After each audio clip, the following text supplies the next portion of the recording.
Hello বন্ধুরা, welcome to my channel. আজকে আমি শ্রাবণ মাসের চতুর্থ সোমবারের পুজোর ভিডিও নিয়ে এলাম। প্রথমেই আমি দুধ নিয়ে নিয়েছি। দুধ দিয়ে শিবলিঙ্গতে অভিষেক করাচ্ছি। গণেশজিকে, কার্তিকেয়কে, অশোক সুন্দরীকে, তারপর গৌরীপীঠ, নন্দী মহারাজ, বাসুকীনাগ, ত্রিশূল সব কিছুতেই একে একে অভিষেক করিয়ে নিয়েছি। এরপর আমি নিয়ে নিয়েছি দই।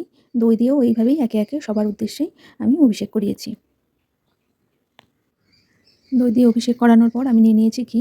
তারপর ওই শিবলিঙ্গতে সব কিছুতে ঘি মাখিয়ে দিচ্ছি। এভাবে ঘি দিয়ে আমি অভিষেক করলাম সবার উদ্দেশ্যেই। এরপর নিয়ে নিয়েছি মধু, এবং মধু দিয়েও আমি একে একে সবাইকে অভিষেক করিয়ে নিচ্ছি। এবং সাথে শিবের প্রণাম মন্ত্র, ধ্যান মন্ত্র, মহামৃত্যুঞ্জয় মন্ত্র, সব মন্ত্রগুলো আমি একে একে বলে নিচ্ছিলাম। এরপর নিয়ে নিয়েছিলাম আমি গঙ্গা জল। সেই গঙ্গা জল দিয়ে সবাইকে আমি একে একে অভিষেক করিয়ে নিলাম। তারপর এই দেখো বন্ধুরা, আমার ছাদ বাগানের গাছে কত ফুল ফুটেছে, সেগুলোই তুলে নিয়েছিলাম। সেই দিয়ে আমি এখন ভোলেনাথের পুজো করব। প্রথমে দিয়ে দিচ্ছিলাম জব, তারপর এই পাঁচটা না 11টা বেলপাতা নিয়েছিলাম, তাতে চন্দন লাগিয়ে নিয়ে বাবার মাথায় অর্পণ করেছি। তারপর একে একে যত ফুল ছিল সব দেবতার উদ্দেশ্যে অর্পণ করলাম। তারপরে একটা পৈতে দিয়ে দিয়েছি, ভোগ নিবেদনও করে নিয়েছি। আর এই একটা 1 টাকার কয়েন ভোলেনাথকে আমি দিলাম। আর এই গাছের গোলাপ ফুল, তাই আমি অর্পণ করলাম। আর এবার পদ্ম ফুল আমি বড় পেলাম না, ওই ছোট্ট একটা কুড়ি ছিল, সেটাই আমি বাবার উদ্দেশ্যে অর্পণ করলাম।